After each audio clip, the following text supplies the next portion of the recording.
So let's go ahead and learn how to compile Java and bytecode. So inside our IDE, okay, just click on this project tab and expand it. So inside you will see that we have a learning Java folder. What I want you to do is that I want you to go ahead and expand it too. And then inside this Java program, we have what we call the SRC folder, which is over here. And this SRC stands for source. Okay, so what I want you to do is that I want you to go ahead and expand it. And once you expand it, inside you will find our first package, which is com.wz. And this com.wz is the package that we have over here, com.wz. Then once you expand this package, inside you will find what we call the main class, and this is the main class over here, main.java. okay, so that is our main class. So let's go ahead and invoke the compiler so we can see the actual bytecode.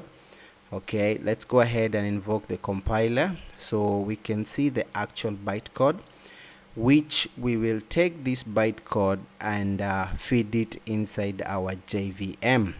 Okay, so down here we have our terminal. So what I want you to do is that I want you to click on this terminal, open it up. So this is our terminal over here, and as you can see, we are inside learning Java. Okay, so what we will do is that we will cd into our path. Okay, the path that we set for our package, we will cd into it. Now cd basically means going into something inside that thing. So let's go ahead and do it together. So let's type cd, okay, into the path, okay, which is SRC, stand for source, then slash com slash wizard, then slash, then click enter. Then let's do an ls, or if you're in Windows you can do a dir, but I found out that ls you can still use it for Windows. So go ahead and type ls and click enter. And as you can see, we have our first file over here, which is main.java, which is over here, main.java. Okay, this is it. And the last time that we updated it was on 8th, okay, 31st, okay, on 8th, and the time was 4:29 a.m. So that's the time we wrote inside that file. Okay, and then the length name is main.java, which is over there, and this is the file path. Okay, this is the file path. Okay, so let's go ahead and invoke the Java compiler ourselves. Okay, so Java compiler comes with JDK. Remember, we installed JDK. If you haven't watched the video where we installed JDK, just go back to our previous videos and install JDK. So Java compiler comes with our JDK, and the way we use it is as follows. So first control L to clear the screen, or you can type clear to clear the screen. So control L, clear the screen, clear everything.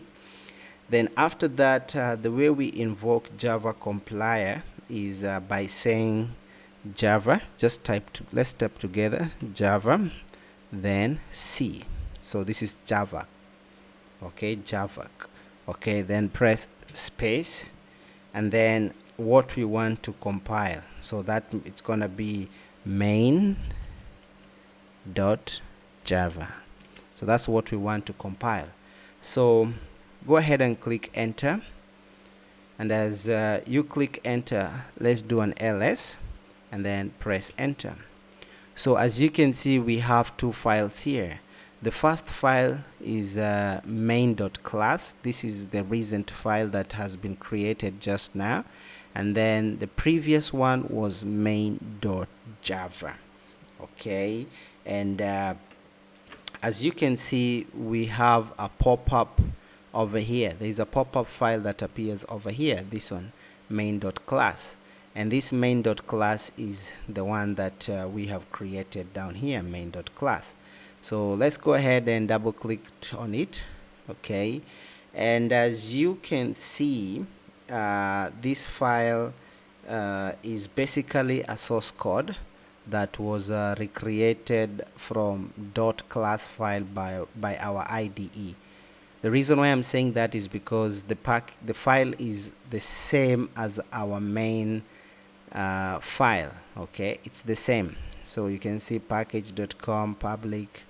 Okay, and it's a source code, it's a source code that was recreated from .class file by our IDE.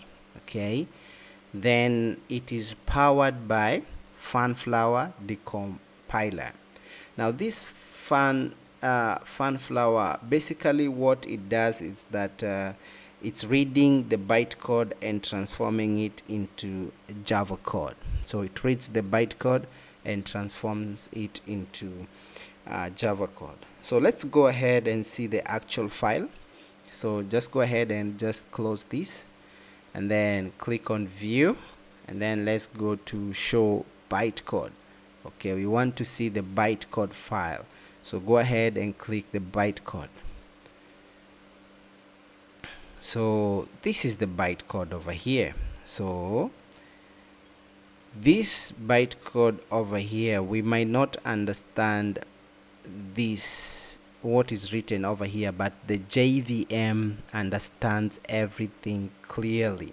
Okay, so what we will do is that we will go ahead, okay, and learn how this file is fed in our JVM. Okay, so let's just go ahead and learn how to run this file inside our JVM.